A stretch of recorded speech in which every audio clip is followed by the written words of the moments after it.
Привет, любители Лего! Сегодня у нас обзор одной из новинок начала 2022 года. Это Ford Mustang. Само название уже говорит о том, что это должна быть самая ожидаемая, самая харизматичная модель в линейке, которая выходит в начале года. В прошлом видео мы с вами уже рассмотрели формулу Electric Porsche 99X.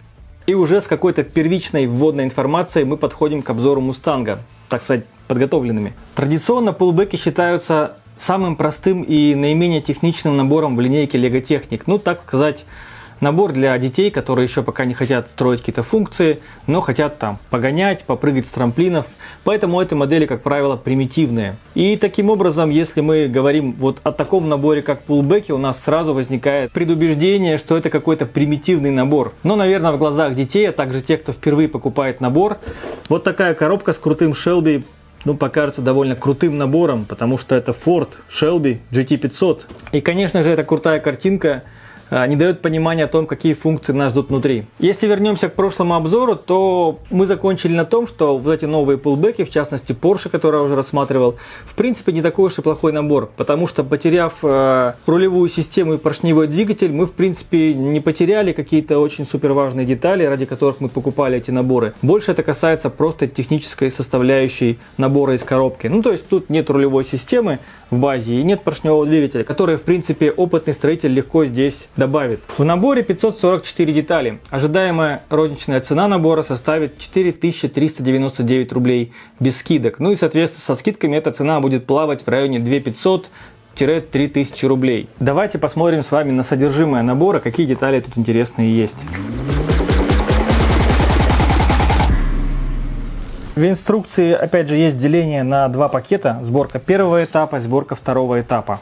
Опять же спасибо Lego за это, потому что это немножко облегчает сборку. Есть фотографии реальной модели, вид сбоку, и модели из Lego. В целом видно, что линии, округлые линии крыши, боковина, капот, жабры на капоте. Все в принципе сделано правильно, с учетом размера деталей Lego. Но как обычно, разница в деталях, в которые мы договорились, что мы углубляться не будем, потому что это уже чересчур. Давайте посмотрим теперь на детальки поближе. В отличие от набора Porsche, здесь нет новых деталей, но есть детальки в новых цветах. Во-первых, основная часть деталей здесь лаймовая, это хорошо. Практически все детали кузова, они одного цвета. И значит, что вы сможете собирать из данных деталей что-то однотонное. Смотрите, тут появились лаймовые лифт-армы 1×2. Появилась такая дополнительная деталь для панели. Она здесь стоит, здесь, и здесь. Тут их целых 4 штуки. Этот коннектор, по-моему, в лайме его еще не было. Не помню, в ламбе он был или нет. 4 лаймовых арки, малых лаймовых арки. Это классно. И лаймовые микропанели. Эти детали, по-моему, у нас уже в ламбе были. И еще одно замечание по лаймовому цвету. Если вы помните, была проблема с лаймовым цветом у Lamborghini. Там не то что коннекторы, там даже эти маленькие панели, скошенные микропанели, они отличались по оттенку. Здесь такой проблемы нет, но тем не менее мелкие коннекторы остались в другом оттенке. Причем эти коннекторы, их тут, как правило, не видно. Они например, у нас здесь спрятаны. Эти коннекторы, коннектор с артикулом 15100, так называемый пин-хаб с отверстием, он как раз немножко выделяется. Но еще раз скажу, что эти детали, они у нас спрятаны внутри, поэтому в глаза цветовая проблема здесь никоим образом не бросается. После первого этапа сборки у нас получается такая конструкция. Что можно отметить? Кресла, пока они никак не закреплены и, возможно, закрепляться никак не будут. Эта штука уже ранее была на корвете. Эта пимпочка Lego Stud, он нужен для того, чтобы у нас крыша упиралась в эту штучку, и чтобы сверху, когда на нее наступают, чтобы не продавили крышу, не сломали. Задняя ось чуть находится ниже, чем передняя. Передняя на полстуда за счет такой конструкции, из креплений, из коннекторов. На полстуда получается ось выше, но это придает модели такую некую стремительность, клиновидность. Колеса здесь диаметром 43 мм, и задние и передние шириной 20 черные диски, никаких колпачков здесь нет, а могли быть, действительно они скрасить вид модели. Потому что грузовые колеса хоть и выглядят красиво и прочно на грузовике, но на Мустанге они, мне кажется, неуместны. По сборке, кроме механизма блокировки задней оси в заведенном состоянии, опять же, функций больше нет. Отметить можно лишь следующие пару фактов, которые я для себя отметил в сборке. Здесь активно используется крепление тонких палочек, так называемых бар, внутрь пинов, черных пинов. И в двух местах эта функция, эта фишка активно используется. Вот смотрите, с этой стороны черный пин, с этой стороны ничего. Мы вставляем туда бар, и он входит у нас в черный пин. Кстати, Madoka, по-моему, даже раньше начал в своих моделях использовать эту фишку, чем официально стали использовать это в наборах LEGO Technic. И, кстати, да, еще немножко капот открывается, но это не капот, это так, часть капота, скорее всего.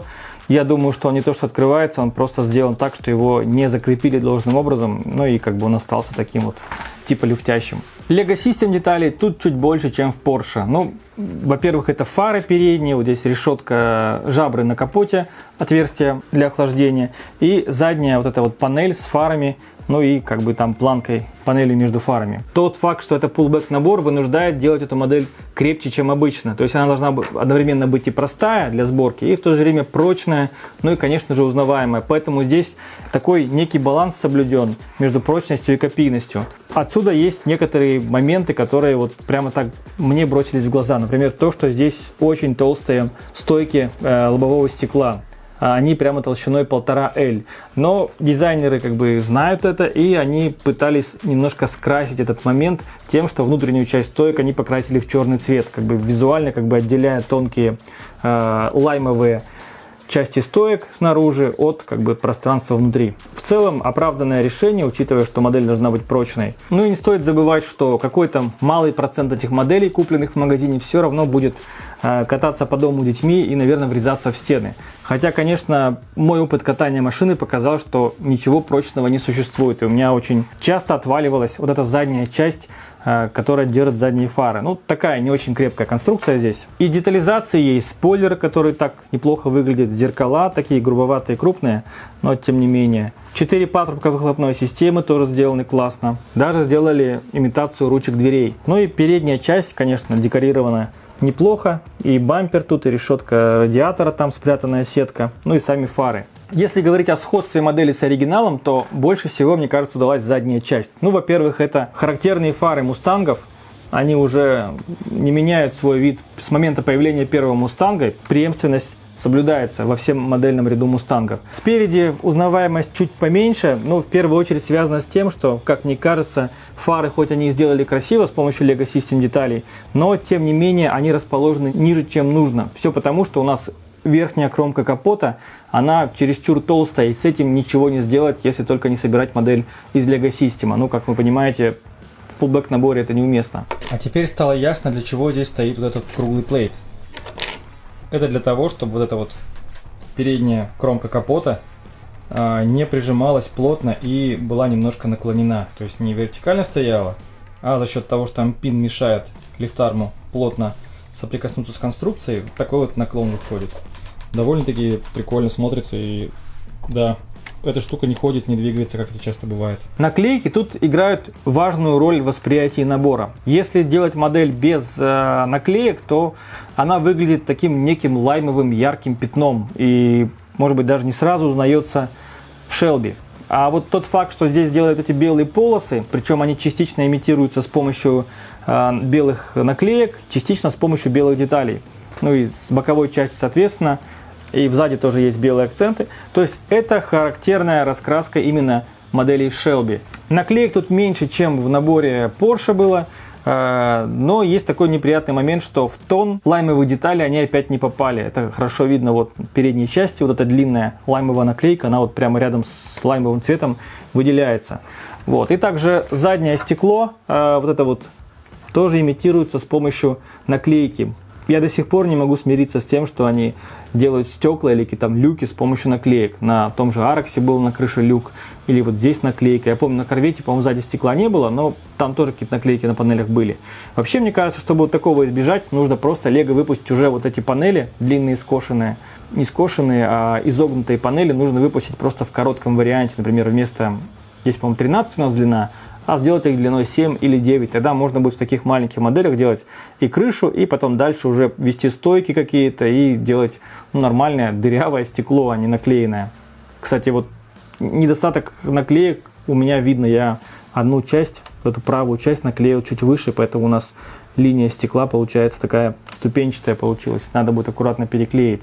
Вот. Есть замечание еще по боковым наклейкам. Наклейка вот на этой панели, она немножко укорочена в связи с тем, что дальше у нас идут вот такие вот слоупы. Но мне кажется, следовало бы наоборот ее туда завести под слоуп, эту наклейку, чтобы когда мы одеваем вот эту вот деталь, у нас не было здесь прерываний в этой белой линии. Вот, мне кажется, этот момент не доглядели. Кстати, логотипов Ford тут нигде нет, только изображение кобры, это значок Shelby.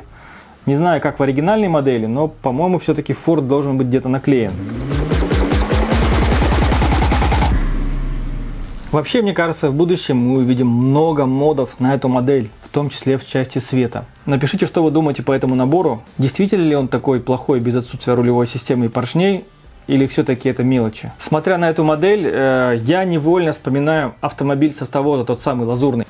Вот эту самую. И смотрите, тут основные элементы дизайна, они схожи. Такие же боковые панели, такие же арки, также крыша идет примерно в том же месте. Даже передняя кромка капота тоже сделана из тех же панелей. Единственное, что задние панели тут перевернуты, наоборот сделаны.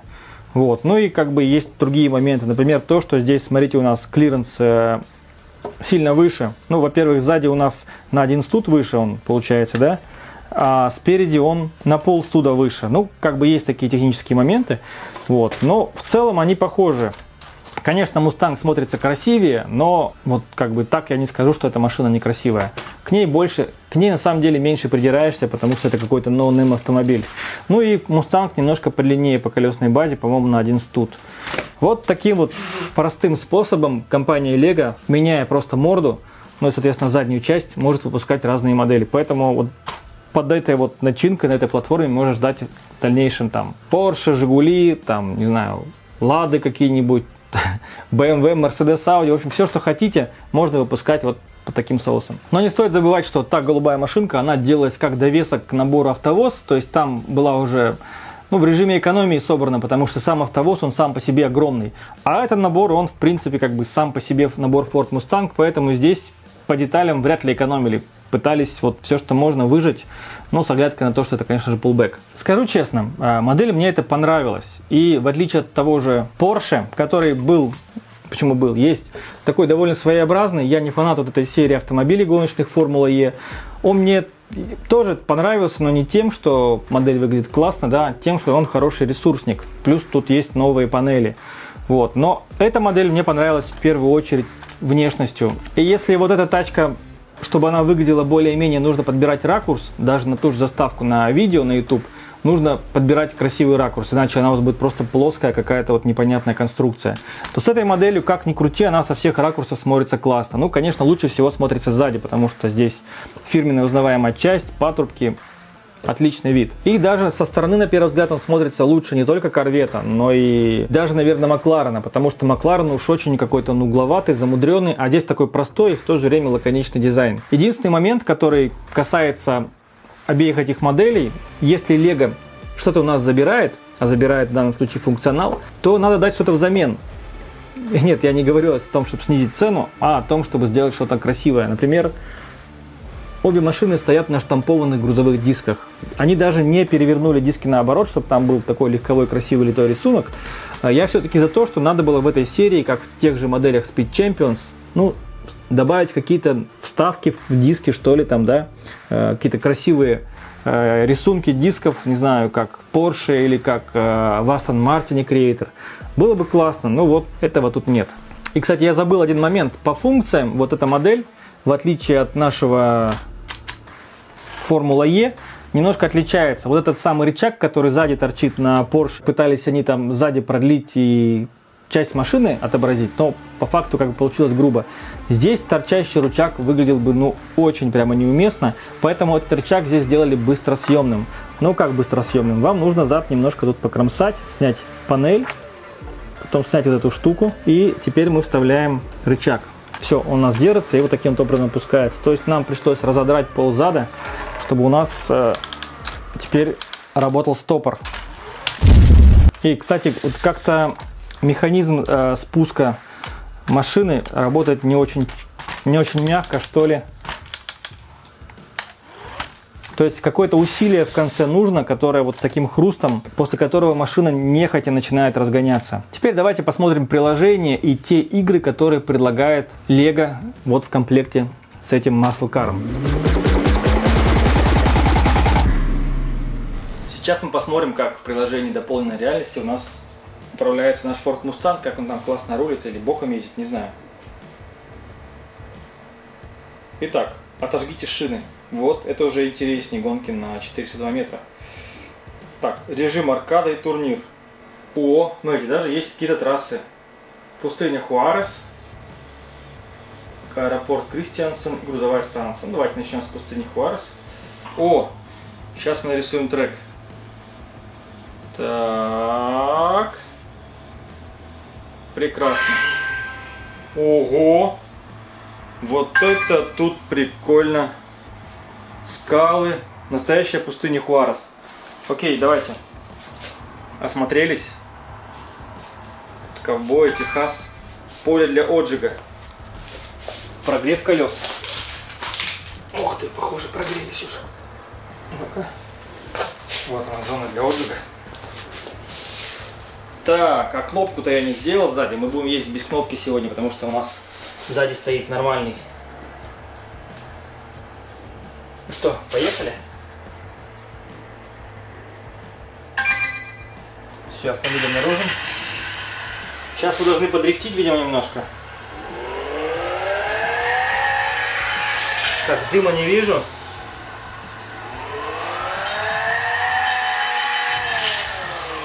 А, я перегрелся, нужно... Ну, понятно. Ты видел, сейчас дым был, да? Отжиг резины. Все, давайте, машину поставили. Начать гонку. Ух ты!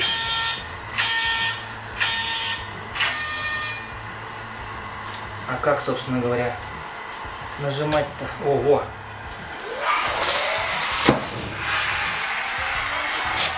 $7,99. Ничего себе. А, я проиграл, походу.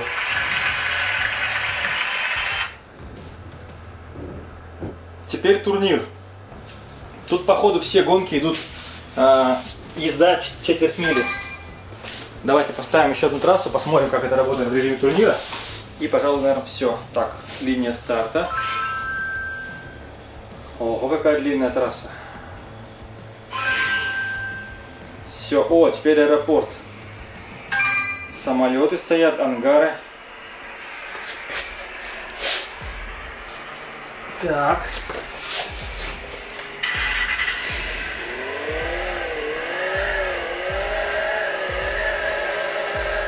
Грею резину.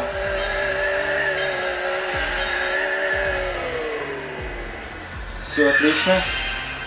Заработал какие-то бонусы. Сейчас поедем.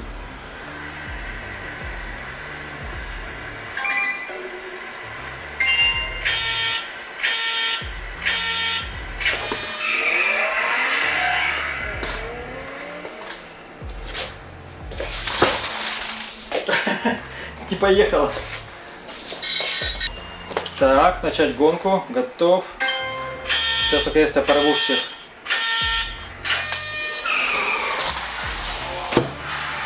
Вот это я понимаю. Учитесь. На этом все. Сеанс дополненной реальности закончился. Нам нужно закончить, пока меня...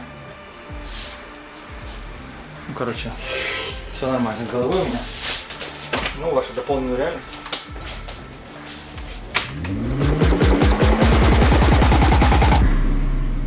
Ну и подходя к итоговой части, давайте снова поразмышляем о том, почему это pullback. Почему?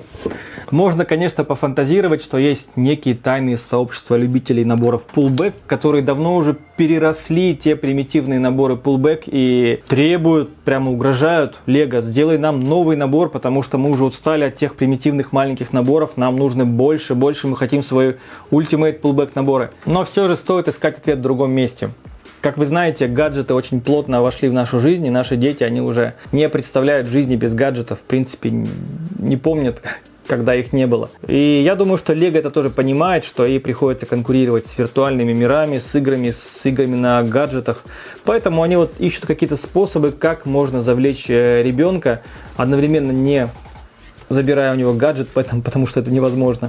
Но и в то же время давая какие-то новый опыт, новый экспириенс в игре с Lego. Мы знаем, что в разных тематиках Lego уже по-разному эта тема была внедрена. Ну, самое примитивное — это управление моделями Ctrl+, с помощью телефонов.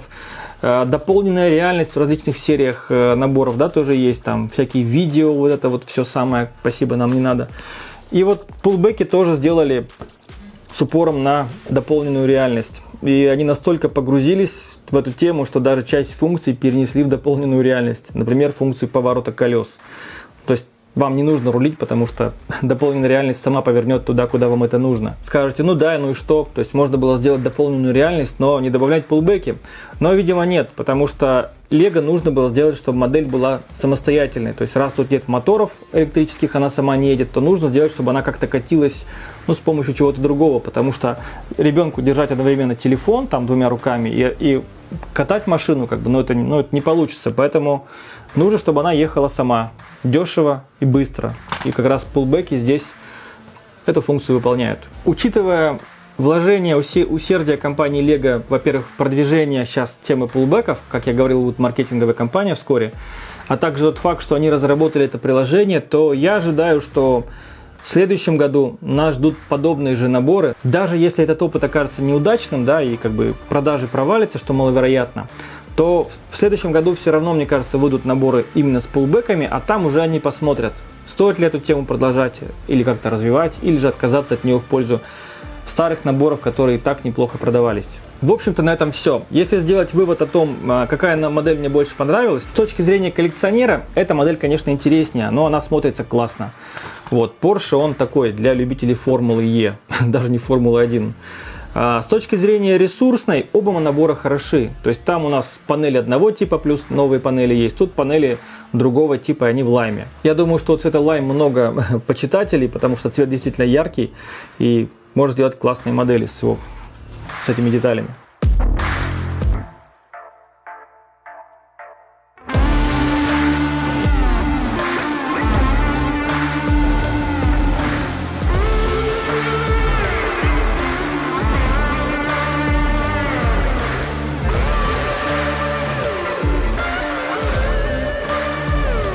А на этом все. Следующий обзор будет у нас на супер крутой набор, в котором 2000 деталей. Это будет набор 42-130, поэтому подпишитесь на канал, кто не подписан. И до скорых встреч. Пока.